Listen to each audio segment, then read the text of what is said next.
এত জমায়েত, সেখান থেকে নাকি ছাড়িয়ে নিয়ে যাবে জাহাঙ্গীরকে। তারপরে প্রথমে পুলিশ অনেকক্ষণ বারণ করা হয়। এইটা লাঠিচার্জের সময়কার দৃশ্যটা। কাউকে ছাড় দেয়নি, সবাইকেই মোটামুটি ভাগযোগ করে। দর্শক বন্ধুরা, সুপ্রভাত। বাংলার খবরে আপনাদের স্বাগত। আমি অচিন্ত, আপনারা দেখছেন বাংলার খবর অচিন্তস ব্লগে।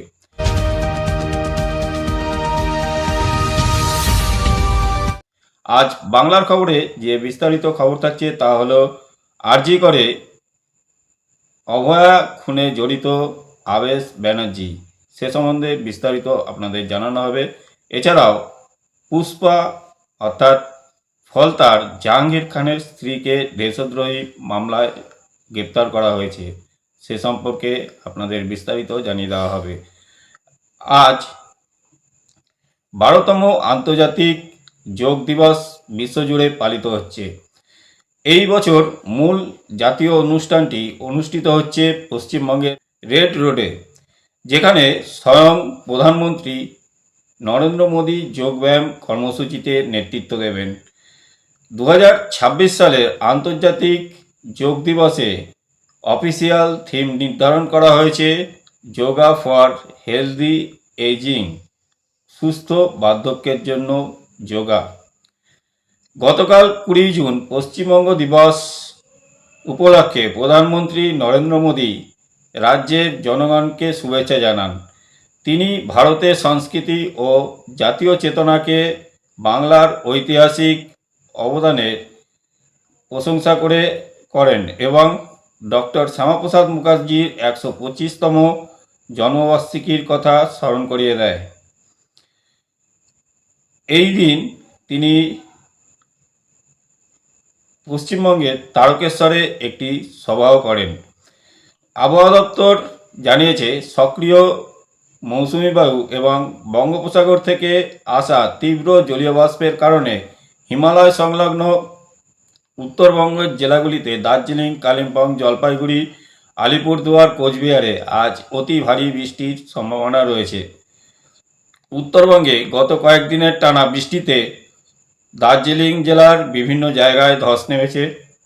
শিলিগুড়ি ও মিরিকে সংযোগকারী দুধিয়া লোহার অস্থায়ী সেতুটি বৃষ্টির তোড়ে ভেঙে পড়েছে। কলকাতা, হাওড়া, হুগলি, পূর্ব বর্ধমান এবং 2 মেদিনীপুরে আজ হালকা থেকে মাঝারি এবং কিছু জায়গায় ভারী বৃষ্টির পূর্বাভাস রয়েছে। গত কয়েকদিনে বৃষ্টিতে কলকাতায় বেশ কিছু নিচু এলাকায় জল জমে অফিস যাত্রীদের সমস্যার সম্মুখীন হতে হচ্ছে। পশ্চিমবঙ্গে একাধিক কেন্দ্রীয় কৃষি প্রকল্প, যেমন প্রধানমন্ত্রী ফসল বীমা যোজনা ও ডিজিটাল এগ্রিকালচার মিশন এবং প্রায় 590 কোটি টাকার রেল প্রকল্প হাওড়া, সাঁতরাগাছি এবং সাকরাইল লিঙ্ক লাইন ভিত্তিপ্রস্তর স্থাপন এবং উদ্বোধন করেন প্রধানমন্ত্রী নরেন্দ্র মোদী। মৃত বিনিয়োগকারীদের আইন উত্তরাধিকারীর কাছে শেয়ার হস্তান্তরের প্রক্রিয়া আরও সহজ করার নতুন নির্দেশিকা জারি করা হয়েছে সেবির পক্ষ থেকে। Vivek Agarwal financial action task FATF এর ভাইস প্রেসিডেন্ট হিসাবে নিযুক্ত হয়েছেন। গভীর সমুদ্রে ঝোড়ো হাওয়া এবং উত্তাল পরিস্থিতির কারণে আজ 21শে জুন থেকে 25শে জুন পর্যন্ত মৎস্যজীবীদের মান্নান উপসাগর এবং বঙ্গোপসাগরে নির্দিষ্ট কিছু এলাকায় না যাওয়ার পরামর্শ দিয়েছে আবহাওয়া দপ্তর। এখন জানিয়ে দেওয়া হচ্ছে বিস্তারিত খবরের এখন আপনাদের জানানো হচ্ছে বিস্তারিত খবরের অংশ। দর্শক বন্ধুরা, যদি আপনারা চ্যানেলে নতুন হয়ে থাকেন তাহলে চ্যানেলটি সাবস্ক্রাইব করবেন এবং পাশে থাকা বেল আইকনটি দাবিয়ে দেবেন, যাতে প্রতিদিন সকালে আপনারা দেখতে পারেন বাংলার খবর। বাবা হচ্ছে কার্তিক ব্যানার্জি, ইনি হচ্ছে গিয়ে মমতা বন্দ্যোপাধ্যায়ের এক ভাই। তিনি এই আরজি করে যে ওষুধ কেনা বেচা বা একটা সংস্থা সেখানে বানিয়ে রেখেছেন, যেই সংস্থা সাপ্লাই করে অনেক কিছু, আর সেখানে কোটি কোটি টাকা কোটি টাকার একটা লেনদেন চলতো। এই যে 8ই আগস্ট ঘটনা ঘটেছিল 2024-এ, সেই সময় এই আবেশ ব্যানার্জি নাকি আরজি করে প্রেজেন্ট ছিল। সেই সময় নাকি রাতে একটা পার্টি হচ্ছিল আরজি কর হাসপাতালে।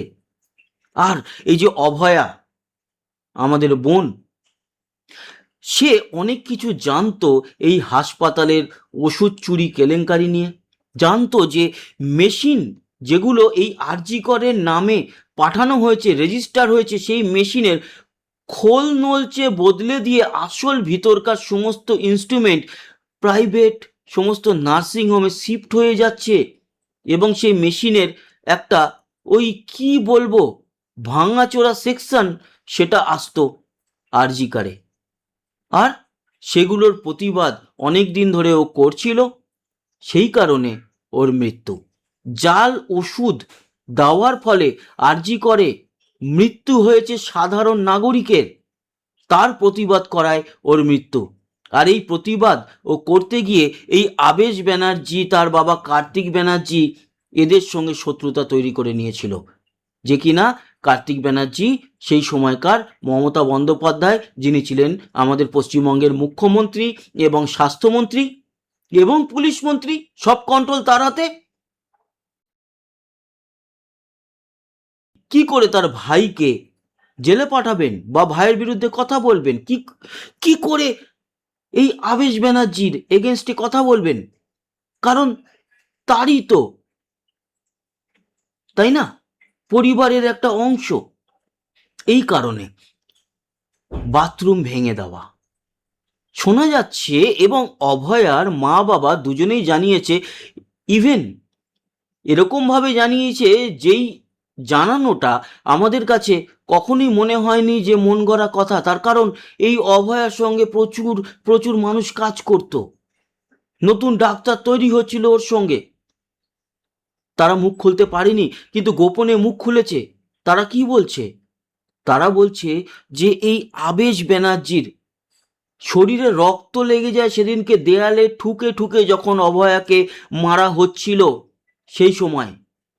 আর তারপর সেই রক্ত ধোয়ার জন্য এই আরজি করের বাথরুমে গিয়ে সে নিজেকে পরিষ্কার করে, স্নান করে, এবং সেই শরীরের ডিএনএ, ঘাম কোনো কিছু যাতে সিবিআই বা অন্য কোনো সংস্থার হাতে না যায়, তার জন্য দু একদিন বাদেই অন্য কোনো সংস্থা আসার আগেই সেই বাথরুমকে ভেঙে দেওয়া হলো।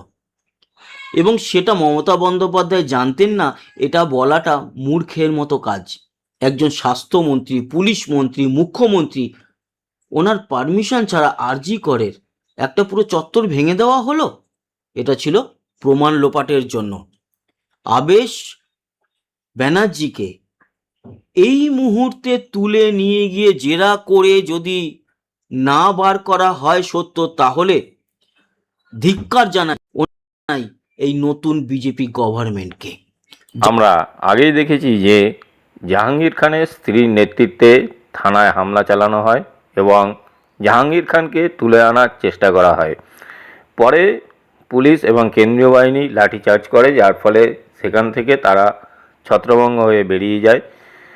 পরে কেন্দ্রীয় বাহিনী এবং পুলিশের সহায়তায় জাহাঙ্গীর খানের স্ত্রীকে গ্রেপ্তার করা হয়েছে।